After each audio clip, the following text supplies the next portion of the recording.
Hey everyone, and welcome back to a bonus episode called Reading the Comments. This is number 7, the 7th round of reading the YouTube comments, only because YouTube seems to be the hotspot for comments, not as many over on Facebook or anywhere else. So I don't want to call it reading the YouTube comments, but just reading the comments.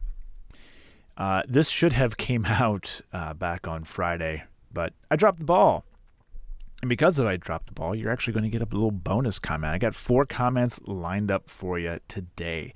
So let's move to the first one here. This came from episode number 200, which was Jimmy Howard. This comment comes from USMC0351. He writes, or she, but he writes, I met First Sergeant Jimmy Howard when I was in NCO school in 1981. I remember thinking, I'm talking to a Medal of Honor recipient, Semper Fi. Thank you very much, USMC0351. I appreciate your comment. It is as someone who I've only met 2 Medal of Honor recipients, and it is a weird feeling. It's not a celebrity, but it's a weird feeling. I can say, and it's pretty cool. Especially when I met Brian Thacker, having a longer conversation with him was very interesting. You know, listening to these guys talk in person is a much different experience than reading it from a book or listening to some schmuck like myself on a podcast. So, but thank you for the comment. Moving on to James Burt, episode number 265. This comment comes from Mike Jones. I don't know if it's the real Mike Jones, but it is Mike Jones nonetheless.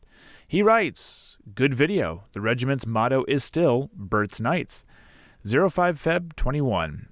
I was proud to serve inside the unit at Fort Riley, Kansas from 01 February 15 to 01 May 20. Captain Burt is still talked about in this unit on a daily basis. All the soldiers have a very high opinion of him and his courage. Burt's Knights. 3 exclamation points. I'm assuming he yelled that part. Well, thank you very much, Mike Jones. If you are the real Mike Jones, thank you very much for the comment. And as always, to anyone who has served or currently serving, thank you for your service. I know everyone loves to hear that. Moving on to the third comment. This one made my head turn a little bit. This episode was about, episode number 98. This was about William Thompson from the Korean War. And the reason why it made my head turn is because the comment has nothing to do with William Thompson. It's from Lauren Tomlin. Lauren writes, love the 25th ID. A sergeant I trained in FO procedures back in the day received the MOH when we were in the 25th. First Sergeant Maximo Yabes. Make that money by jerking heartstrings. That is the American way. Exploiting heartstrings can make you rich. Now, the reason why I'm confused is obviously there was no mention of William Thompson in his comment. So, thank you, I guess. I mean, Maximo Yabes also served in the Vietnam War, not the Korean War. So again, a slight confusion, but that's fine. And I'm assuming the comment about making that money by jerking heartstrings is in reference to, at the time I was reading, I had an ad read for Combat Flip-Flops. So I'm assuming this Lauren Tomlin is referring to me trying to get rich off of a sponsor for the show, which is not the case. I've donated the money that I have received as sponsorship funds, as I've said many. I can let you, I guess, a little bit behind the curtains. The money that I receive from anyone who has or does sponsor the show, half of it gets donated to a charity. At the time, I don't remember. I think that was directly to the Congressional Medal of Honor Society. More recently, it's to the National Medal of Honor Museum. So the rest of it just goes to cover my podcasting costs. I don't profit at all from this. So I'm not looking to get rich, which is why I haven't had a sponsor for the bulk of this show. And yeah, it is what it is. Whatever. And since let's move on here to a more interesting one that I'll digress a little bit on. This what came from episode number 407, which was about Matthew Williams. And I'm giving you this one because I am a couple days late, so I'm giving you a bonus comment here. This comment comes from Ann May. Ann May writes, "Hi, your photo used to scam people. This photo used by name Johnson Williams. I hope you can report this." Now, red flags. I think life is all about red flags. And when they pop up. So the username is Ann May. Ann May is claiming that the photo I used for my artwork, which was the official photo of Matthew Williams, was used to scam people, if I'm understanding correctly, under the name of Johnson Williams. Now, I'm assuming there's a typo here. Instead of used by name, it's supposed to be my name, but this would mean that this person's name is Johnson Williams under the username of Ann May. Whatever, I decided to take it mildly seriously and not just ignore it, and I wrote back, "Can you give me the example where this happened?" And I surprisingly got a response back. Usually something like this just kind of flops, goes away.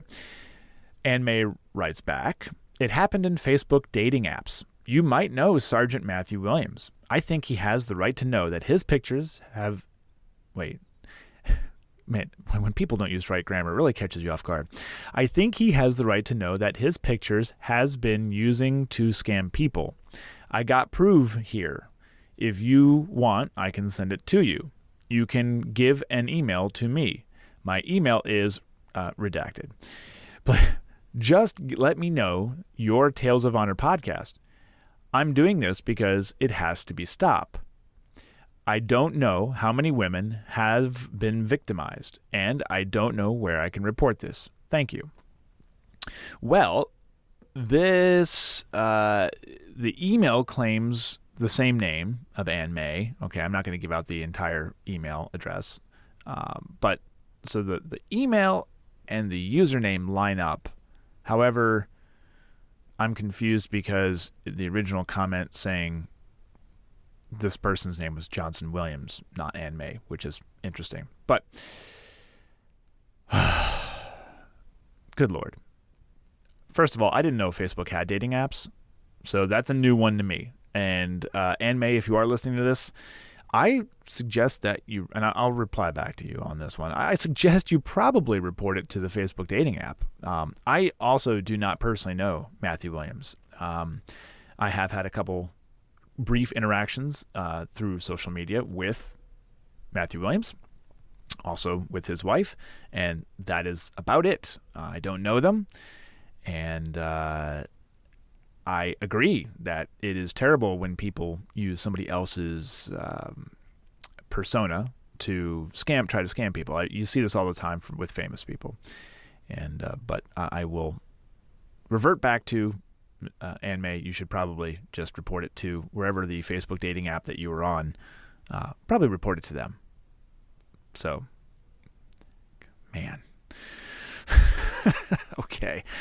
That's it for reading the comments number 7. If you have a comment that you would like to have read on one of these amazing world-class bonus episodes, you can do so over on Facebook. You can do so over on YouTube. Those are really the only two, I think, platforms that allow for comments. So do it there. You can also leave a comment over on the website as well, talesofhonorpodcast.com. You can do that. It should be a family-friendly comment. If not, I'll have to doctor it up with maybe some redactions and censorship. But other than that, I'll read almost anything, especially if it'll make me chuckle. So that's all I got. Thank you very much for listening. Sorry for the tardiness of this bonus episode, but you got it now. And thanks for listening.